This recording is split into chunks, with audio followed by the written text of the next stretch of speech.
Ao vivo.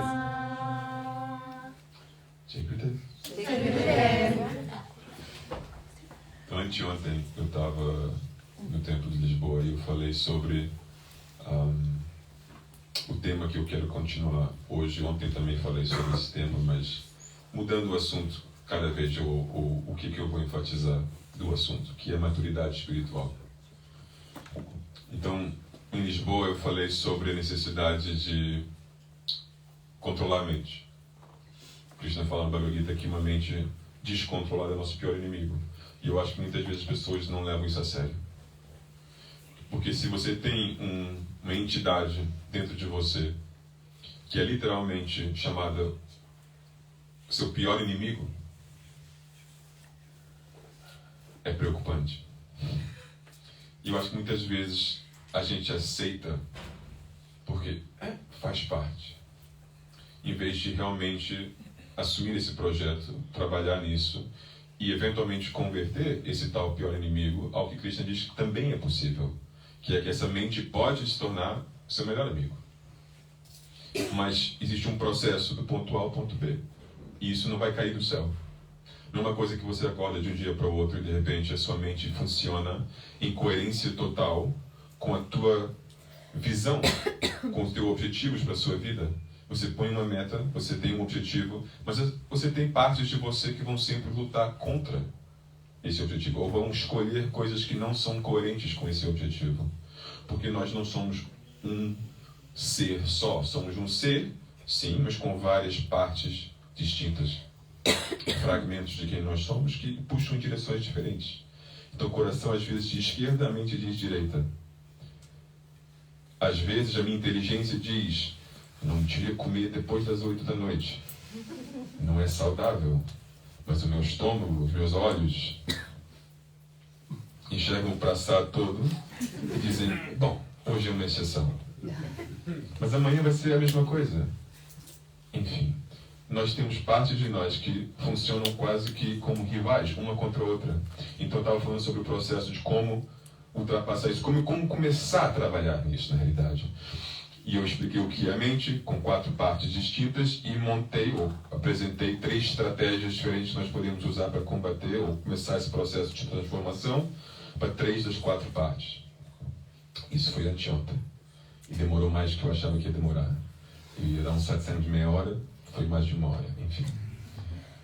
Ontem, na caranguejeira, eu falei sobre algo ligado a isso. Eu falei sobre as qualidades de um devoto, porque ao mesmo tempo, enquanto a gente está trabalhando esse controle da mente, a gente também tem que trabalhar as qualidades de uma pessoa que quer estabelecer um relacionamento com o divino, precisa ter. Porque não é que Deus nos julga, não é que o divino nos julga, ele aceita a gente como nós somos. Mas só porque ele aceita a gente como nós somos, não quer dizer que nós deveríamos nos mantermos como nós somos. Porque se você ama alguém, você sempre tenta mostrar o seu melhor. Você sempre tenta desenvolver as suas partes mais positivas e largar, deixar para trás as partes negativas. E então eu falei sobre 3 qualidades. Eu falei sobre a humildade, em primeiro lugar. Eu falei sobre a paciência, em segundo lugar. E eu falei em terceiro lugar sobre a firmeza, clareza. Okay? E falei por quê? Eu falei no sentido de explicar que essas são 3 das qualidades que nós vamos ter que desenvolver ao longo do nosso caminho espiritual. E nós temos uma relação com o nosso guru.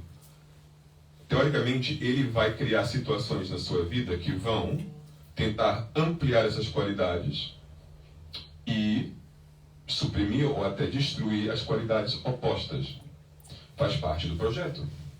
E muitas vezes eu acho que as pessoas, quando escolhem tomar um caminho, uma direção, não consideram, ao escolher tal caminho, o que eles estão sacrificando. Por exemplo, você olha para o mapa e você diz: eu quero ir para a esquerda. Mas ao dizer eu quero ir para a esquerda, você está automaticamente dizendo: eu não quero ir, ou eu aceito não ir à direita. Isso faz parte da decisão. E muitas vezes as pessoas não pensam nisso, só pensam na esquerda. O bolo. Mas ao escolher o bolo, você está a dizer: eu vou mais longe, eu vou mais para longe da saúde. Entende? E isso tem que ser uma parte da escolha. Tem que ser uma parte da decisão. Para aceitar as consequências todas da decisão. Então, o que eu vejo muito no caminho espiritual são pessoas que querem ter tudo. Querem ir para a esquerda e para a direita ao mesmo tempo. Eu quero meu bolo e ser saudável. Complicado. Não impossível, mas complicado. E na espiritualidade, a gente vê isso não como os exemplos dos bolos, mas sim com eu quero alcançar isto na minha vida e aquilo, mas você tem 24 horas no dia. Você tem capacidades limitadas do que você pode fazer, ao que você pode se dedicar. Mas nós temos 5, 10, 20 objetivos ao mesmo tempo e não queremos sacrificar nenhum deles. E não entendemos que ao escolher um e dedicar a nossa energia, nosso foco a esse objetivo, nós vamos ter que sacrificar alguns dos outros.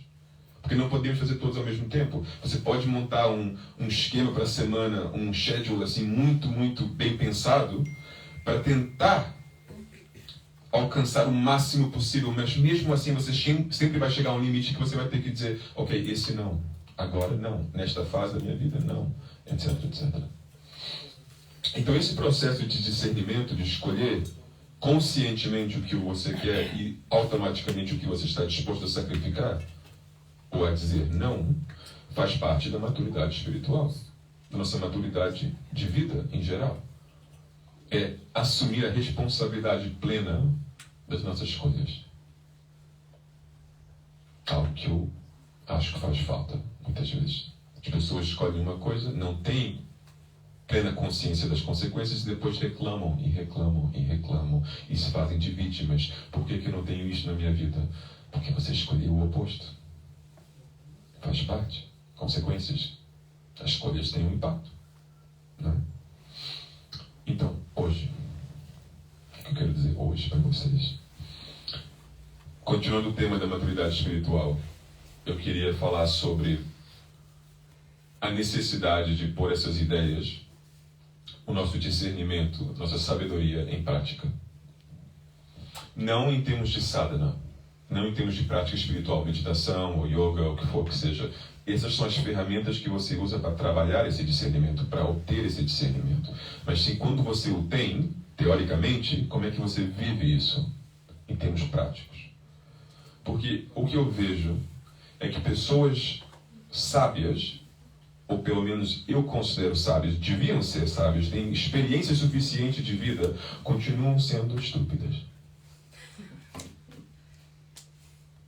E eu às vezes me questiono como?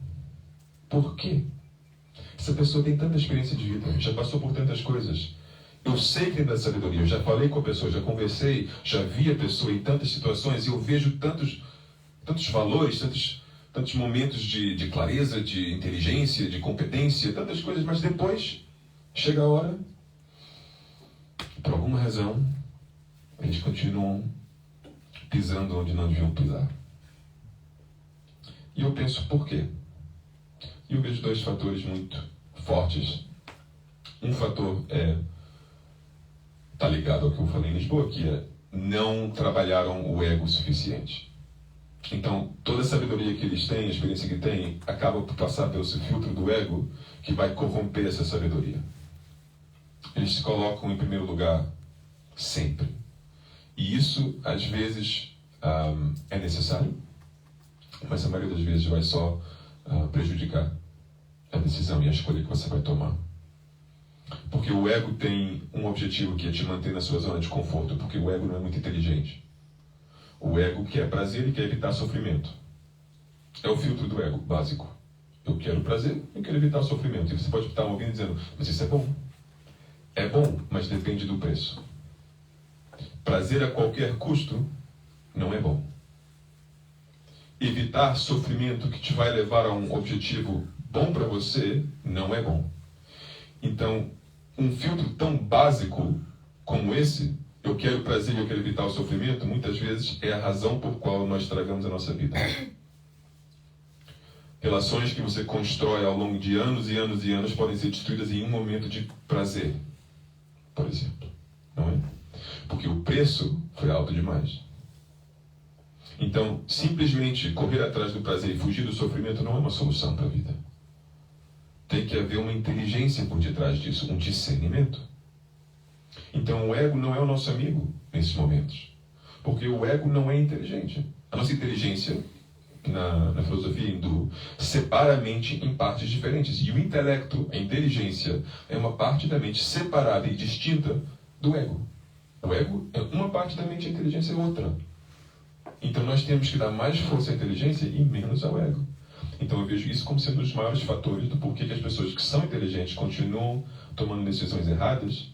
Por quê? Porque não estão a trabalhar esse ego para diminuir o poder que esse ego tem, a influência que esse ego tem na sua vida. Eu não quero repetir muito do que eu disse anteontem, porque também foi transmitido online, então dá para ver. Mas foi 1 hora, então vocês precisam de tempo. Mas eu quero acrescentar, em vez de repetir, outros pontos, que é o segundo fator que eu vejo é uma impaciência enorme. Porque o tempo é o meu segundo melhor guru. O tempo ensina muita coisa. Coisas que você acha que são dramáticas hoje, espera. Respira fundo. Não toma decisão hoje quando você acha que a situação é dramática. Espera. Um dia, uma semana, um mês. Muitas vezes um mês depois a pessoa diz: hã? Nem se lembra da situação dramática. Ah, sim, mas isso foi 1 mês atrás, já passou. Mas naquele dia era o maior drama da sua vida. E eu vejo isso tantas vezes, em tantas pessoas. Eu penso, existe uma falta tão grande de paciência, que em si é uma sabedoria. Saber esperar, saber dar tempo às coisas. Não chegar a conclusões rápidas demais, não julgar rápido demais. Uma pessoa faz uma coisa que você não gosta, tudo bem. Eu não estou pedindo para você ignorar, eu estou pedindo para você esperar. Dá tempo à pessoa, dá tempo à tua reação, dá tempo em geral. Nós somos rápidos para julgar, para dizer que algo não é para nós, não gosto, não presta, não é para mim, etc, etc. Dá tempo para as coisas. Normalmente as coisas que têm valor neste mundo não chegam rápido, não são fáceis de obter. As coisas vêm com tempo. Então paciência faz muita falta. E quando você casa isso com a natureza humana, a natureza de uma mente descontrolada e de um ego descontrolado, você começa a entender o porquê você tem muitos comportamentos que você tem, e os teus amigos, a tua família, etc. têm. Por quê? O ego, infelizmente, a mente, infelizmente, gosta muito de drama. Okay? Não queremos ter uma boa vida. Queremos ter uma vida excitante, que é um pouco diferente.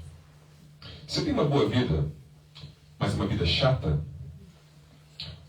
eu vou analisar minha vida e pensar, eu preciso de mais na minha vida. Alguma coisa tem que acontecer. Eu preciso de drama, quero viver. Ação. E às vezes o preço a pagar é a vida boa que você tem. E eu vejo isso muito. E quando você entende que a natureza humana está sempre um pouco direcionada a isso, eu gostaria que vocês tivessem inteligência e sabedoria suficiente para entender se nós já temos essa tendência de alimentar dramas e pôr um pouco do nosso tempero em cima de cada história e exagerar as coisas, etc, etc, ainda mais razão para não chegar a conclusões rápidas, mais razão para dar tempo para a coisa. Porque você sabe como é que é. Você vai para o teu amigo e diz assim, olha, você não sabe o que aconteceu ontem. E o amigo diz, me conta, e quase tem um ar que não acredito que foi nada de especial. Aí você vai exagerar a história só para convencer o amigo que você tem uma história especial. Por quê? O ego quer sentir prazer. O ego sente prazer quando a pessoa reconhece o valor que ele tem. Se a pessoa despreza e diz, você não tem nada de especial para me contar, o ego vai dizer, eu vou sofrer com isso. Se a pessoa me despreza, eu sofro. Então, eu tenho que convencer a pessoa que eu tenho algo de interesse para ela, algo de valor. E se a minha história não é tão boa, na realidade, eu vou ter que mentir, exagerar, acrescentar uns temperos para criar uma história mais aliciante. Aí eu vou te contar. Eles vão dizer, uau, afinal é uma história interessante. E vai passar para o próximo, e para o próximo, e para o próximo. Eventualmente, a pessoa que ouve a história vai ter uma versão tão doida da história que não tem nada a ver com a realidade. Mas é muito interessante. E assim nós temos todos uma vida muito interessante. Mas baseada em quê? Mentiras. Tudo falso. Não é? A mesma coisa a gente faz no oposto. Como nós queremos evitar o sofrimento, nós protegemos a nossa imagem, não exagerando coisas pelo positivo, mas exagerando às vezes, escondendo o negativo, não assumindo responsabilidades, mentindo para proteger o ego. Não para ampliar, mas para proteger. Então, eu vejo isso tanto que às vezes eu venho aqui, por exemplo, eu vou para outro país, vou onde for que seja, as pessoas vêm me contar histórias. Só me sabe o que está acontecendo aqui no país? Está acontecendo isso, está acontecendo aquilo. E eu, tá bem. Vou dar tempo. Vou ouvir mais 10 versões diferentes. Aí eu ouço 10 versões diferentes e todas as histórias são diferentes. Com algum tempero mais aqui ou ali, enfatizando isto ou aquilo, e eu pensando, qual é que eu vou confiar agora? Vou ter que ter minha própria experiência. Depois eu tenho a minha experiência, e eu vejo que não encaixa em nenhuma das histórias. E eu penso, será que eu tive agora a experiência verdadeira? Não. Tem que dar tempo. Porque o que eu sinto num momento, o que eu sinto quando eu estou procurando algo, às vezes vai ser um pouco condicionado pela minha busca. Condicionado pelo que eu quero ver. O que eu quero ver? Eu tenho os meus próprios filtros. Então, às vezes, tem que esperar ainda mais. E reconversar com as pessoas. E refletir, escutar, experienciar de novo, etc, etc, etc. E um processo muito longo acontece. Mas, eventualmente, eu chego a uma coisa, uma conclusão, que é mais parecida com a verdade. Neutra. Mas se eu acreditar a primeira história que eles me contam, eu vou ter um grande problema. Porque assim que a segunda história chega e não bate com a primeira, eu vou ter que concluir que alguém me está mentindo. E agora eu tenho lados. São eles contra eles. E agora temos divisão numa família. E estes dizem que é isto e estes dizem que é aquilo. E se eu cometer o grande erro de falar demais, que na Bhakti-marga todo mundo tem que aprender para não falar demais, a não ser que você tenha o microfone na mão e é satsang. Mas fora desses contextos, não falar demais, porque assim eu falo demais. Mas você não sabe o que o outro me contou ontem. E eles, eles te contaram isso, agora são os meus inimigos para sempre. E assim não só sou eu que tenho o problema, agora eu estou espalhando o problema para outras pessoas. Então temos todos um grande problema. Ok? E a única coisa que falta nisso tudo é maturidade espiritual. Autocontrole, sabedoria para saber não ir nesses filmes, não entrar nessas histórias. Por quê? Porque nós entendemos, não que não gostamos do que estamos ouvindo, isso não é o filtro, é que nós entendemos a natureza humana. Nós entendemos que nós temos a tendência de exagerar, nós temos a tendência de reagir com os nossos impulsos, com a nossa ignorância, com o nosso ego ferido, ou com o ego querendo ser agradado, etc, etc. E sabendo tudo isso, eu não vou dar tanta atenção a essas primeiras reações, de primeiras reflexões, porque eu sei que faz falta de sabedoria, então eu vou acreditar nisso. Para quê? Não, vamos todos nos comprometer a um processo um pouco mais profundo. E a maneira como isso se resolve, muitas vezes, é com uma comunicação aberta. Em vez de acreditar um ruído, um rumor qualquer, você senta com a pessoa e diz, vamos agora descobrir qual é a nossa verdade. Vamos conversar.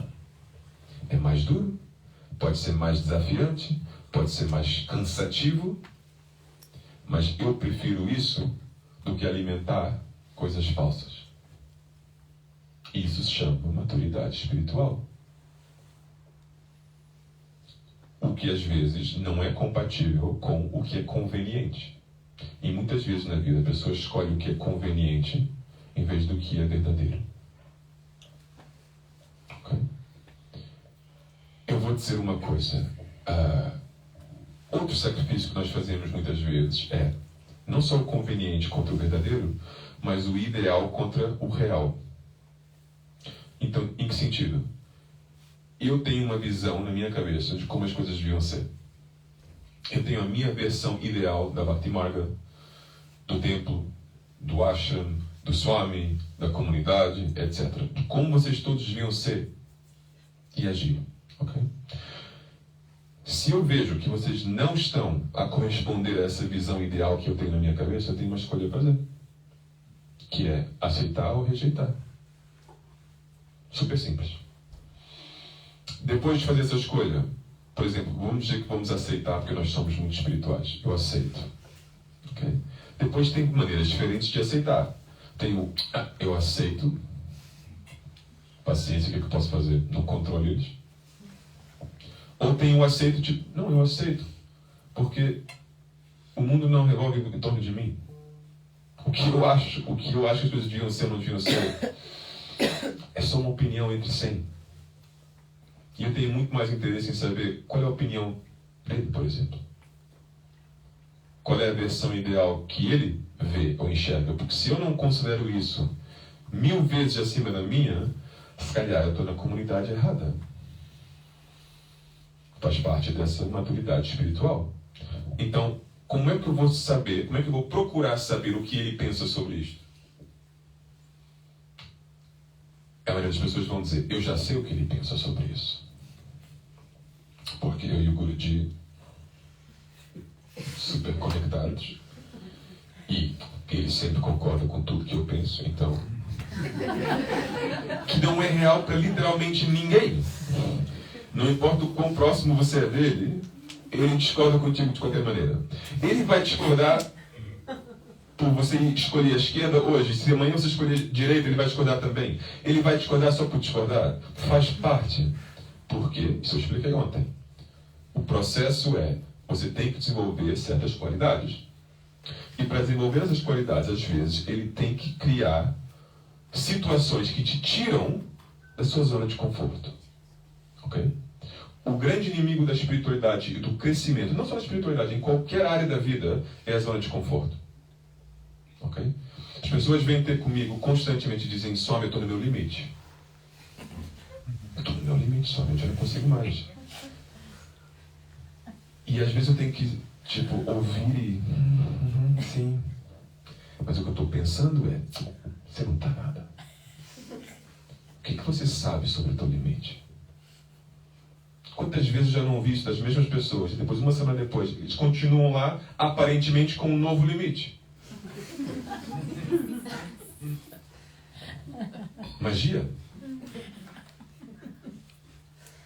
O que nós estamos realmente dizendo, eu acredito nas pessoas, atenção, eu acredito quando eles me dizem, eu estou no meu limite. Mas o que eu acredito, o que eles acham que estão me dizendo, são duas coisas diferentes. Eles acham que estão a dizer, eu estou verdadeiramente no meu limite total. E eu ouço, eu estou no limite da minha zona de conforto. Isso eu acredito. Que você está no limite do que o seu ego quer aceitar. O que não corresponde ao seu verdadeiro limite. Você é capaz de muito mais do que a sua zona de conforto. E dependendo do seu caminho, da sua vida que você viveu, a sua zona de conforto é ou pequenininha ou já expandiu bastante. Okay? Mas o projeto que nós temos com o nosso guru é que ele vai expandir a tua zona de conforto até o verdadeiro limite. Que é um projeto a longo prazo. Eu já vi isso tantas vezes, infelizmente, comigo e com outras pessoas também. Guruji, eu estou sofrendo. E ele, coitado. Como se diz, você ainda vai sofrer. Por quê? Porque a pessoa está correndo do sofrimento. Porque a pessoa está correndo do desafio para voltar para a zona de conforto.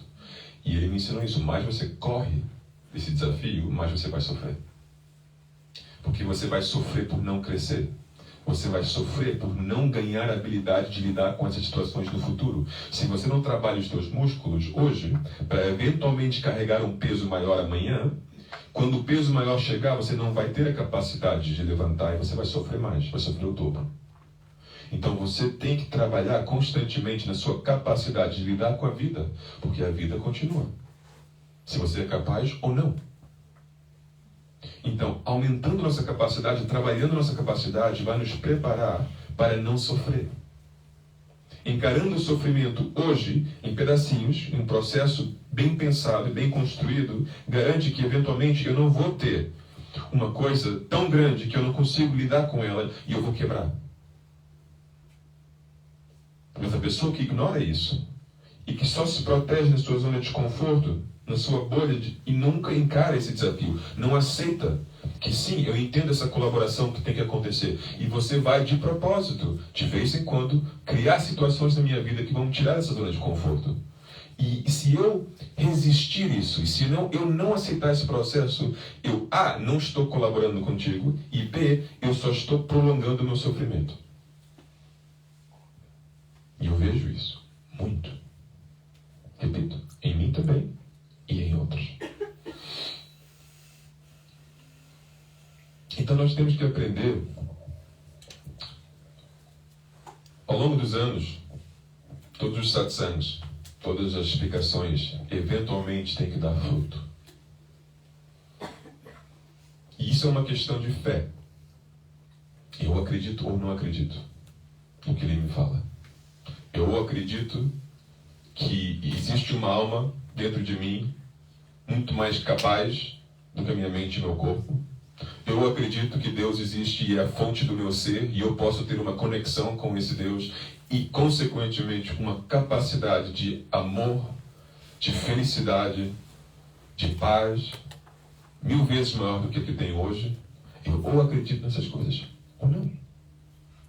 E se a resposta é sim, e essa escolha é feita sem julgamento nenhum, é uma escolha pessoal, mas se a resposta é sim, eu acredito, infelizmente você tem que depois fazer a próxima pergunta, a pergunta consequente, que é: e o que eu estou fazendo para criar coerência com essa fé, com essa crença, com essa escolha? Eu escolho acreditar na minha alma, acreditar na presença de Deus, na existência de Deus. Consequentemente, o meu comportamento é X. As minhas escolhas são algo que vai criar alinhamento e coerência com isso. E você, ao longo desse caminho, vai aprendendo mais sobre quem eu sou, como eu funciono, como a minha mente funciona, as minhas tendências, o meu ego, a tendência dos outros, etc, etc. E eu acho, às vezes, eu confesso que desta vez, quando eu cheguei aqui no país, eu comecei a ouvir as histórias que eu sempre ouço, porque não é a primeira vez, acontece sempre. E em todos os países, não é uma crise portuguesa, não, por favor. Confesso que desta vez eu fiquei um pouco mais chateado do que o costume. Porque eu disse, eventualmente, as crianças crescem. Eventualmente, supostamente. Eu, quando andava na escola, tudo bem, era fofoca todos os dias. Era o tempero, era o drama, era...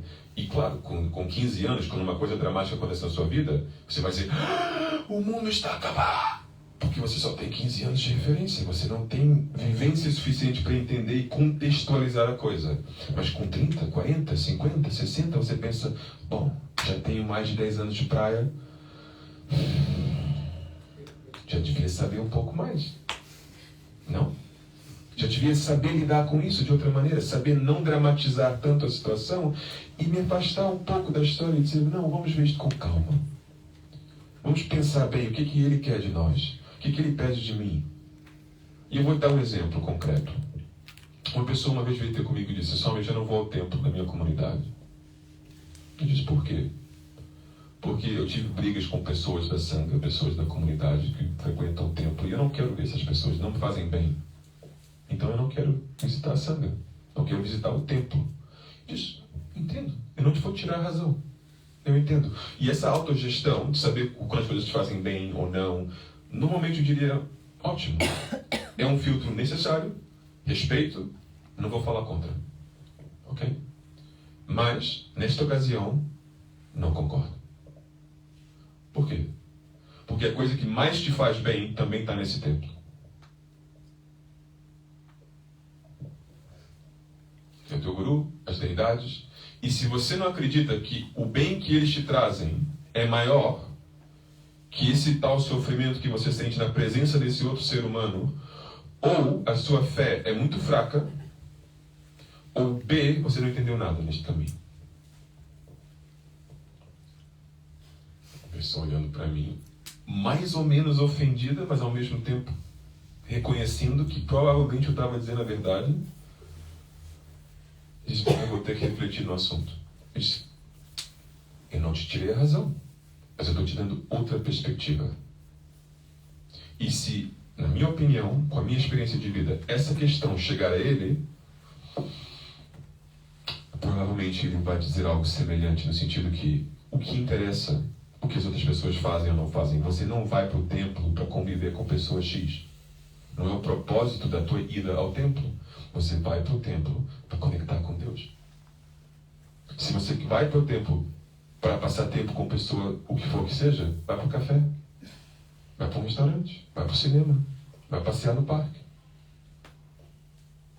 Não é? Mas o templo, independentemente de quem está te chateando neste momento, continua sendo o templo. É como se dizer, olha, eu estou doente, eu preciso ir para o hospital, eu preciso de medicamentos, mas eu não gosto do médico, então. Eu sei que não gosta, entendo, respeito, mas você não gostar do médico não vai curar a sua doença.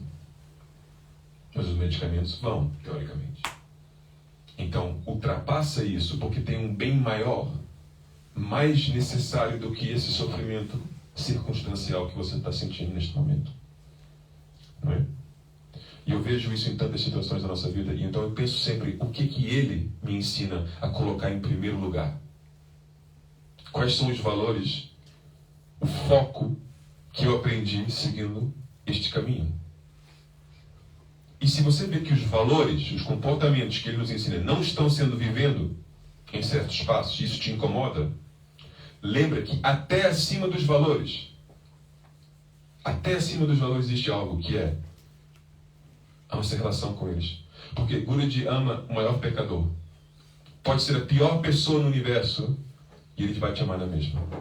Então nós vamos virar as costas à nossa comunidade, à missão dele, ao templo, ao serviço, porque nós não gostamos de uma pessoa, não gostamos do comportamento de um grupo de pessoas, só se o teu único objetivo na espiritualidade foi encontrar uma comunidade, porque eu estava me sentindo sozinho. Se esse é o teu objetivo espiritual, aceito plenamente a sua decisão. Mas se o objetivo foi, que é o que ele realmente ensina, alcançar os pés de lótus de Deus, realizar quem você realmente é e transcender essas dualidades mundanas, este lugar continua sendo ideal para você, tal como todos os outros, onde a presença de Deus existe. E muitas vezes o Guruji ao longo da minha vida me pediu para fazer coisas que eu não queria fazer. Ok? Muitas vezes. Vou te dar uns exemplos. Por exemplo, eu quero que você agora mude o teu trabalho, o teu seva, desta área para aquela área. A área prévia tinha um seva que começava às 9 da manhã e acabava às 5. Okay? Porque era um trabalho físico. Okay? Era duro, cansativo, mas acabava às 5. Por quê? Porque a gente trabalhava em equipe, construção, jardinagem, o sol dormia, então eu também podia dormir, tranquilo, já não tinha esse estresse. Ele mudou desse seva para um seva no computador. O computador não dorme. O computador funciona qualquer hora do dia. Então eu estava sentado às 5, 6, 7, 8, 9, pensando, eu poderia estar trabalhando agora. E só não estou trabalhando porque eu não quero. Ou porque eu estou cansado, ou estou sentindo preguiça, o que for que seja. E o peso na minha consciência, em termos de culpa e sei lá o que, foi 1000 vezes maior do que era antes, quando 9, 5, acabou, ninguém vai me julgar, se depois das 5 eu não estou trabalhando. Não é? Não gostei, fiz, continuo fazendo. O computador está aqui atrás. Outro exemplo, diz, agora eu quero que você se mude para os Estados Unidos permanentemente. Ele deu essa instrução 2 semanas atrás. E eu, E você vem comigo? Ele, não. Eu, ok. Acabou a história, não houve mais conversa. Disse, ok, tá bem. Depois, passado uma semana, ele pergunta a um dos meus amigos, então, alguma reação? Tô vendo aqui? Ele, não, tu tá tranquilo. Eu, tô tranquilo, tô. Eu tô mostrando grande tranquilidade. Porque eu tenho 10 anos de praia. E eu não vou criar dramas, porque eu sei onde eles acabam. Sabedoria em prática. Dá tempo a coisa. Quietinho. Não porque eu estou dando tempo a coisa para ele mudar a instrução dele. Não. Mas para eu não sentir o que eu estou sentindo neste momento. Porque se eu falar quando eu estou sentindo o que estou sentindo, vou dizer coisas que eu não quero dizer. Que não, na realidade não são a melhor representação de como eu me sinto. Mas são uma coisa do momento, uma emoção. Que vem e vai passar. E eu não vou me deixar ser definido pelas minhas emoções nesse momento, porque isso não é quem eu sou. Eu sei quem eu sou. E eu não sou uma pessoa com medo. Mas se eu sinto medo em um momento, eu não quero que esse medo vá definir a minha maneira de relacionar com ele. Então deixa o medo passar. Só dá um tempinho. E vamos ter uma conversa depois disso. Entende? Então, não é que ele não diz coisas que me chateiam, perturbam ou desafiam constantemente. Sim, mas nós temos que saber lidar com isso. Nós temos que saber gerir a situação da melhor maneira possível. E se eu não fizer isso, eu não posso culpar ele. Porque ele só está me demonstrando o que eu tenho dentro de mim. O meu nível. Então se eu digo, mas por que você me está provocando? Provocando para te mostrar o seu nível. É parte dos meus ensinamentos, do meu processo com você, o projeto que nós temos juntos. Não posso culpar. O único culpado sou eu, pela reação que eu tive. Ou a falta de sabedoria, etc, etc. Então, eu não gosto do jogo de quem é o culpado, quem não é o culpado. As coisas acontecem e nós temos que assumir responsabilidade. A palavra-chave é responsabilidade, não culpa. Eu ou sou responsável por mim mesmo ou não sou. E se eu sou responsável pelas minhas escolhas, minhas decisões, minhas emoções, então vou botar o dedo para quem? Isso vai ajudar no quê? Se eu me sinto indignado e eu não vou a um templo, ou não vou a um ashram, ou já deixo de ajudar num projeto, ou não falo mais com uma pessoa porque nós brigamos anteontem, eu tenho que assumir a responsabilidade plena dessa decisão e todas as consequências que vêm com essa decisão. Eu. E não é culpa de ninguém. Tem um mês atrás, alguém fez uma pergunta no satsang. Só me diz para você pode me ajudar? O que é a espiritualidade? Define a espiritualidade para mim. E eu disse, na minha opinião, a espiritualidade é autorresponsabilidade extrema. Mas já tem a ver com a alma e com Deus e tudo isso? Sim, mas isso vem depois.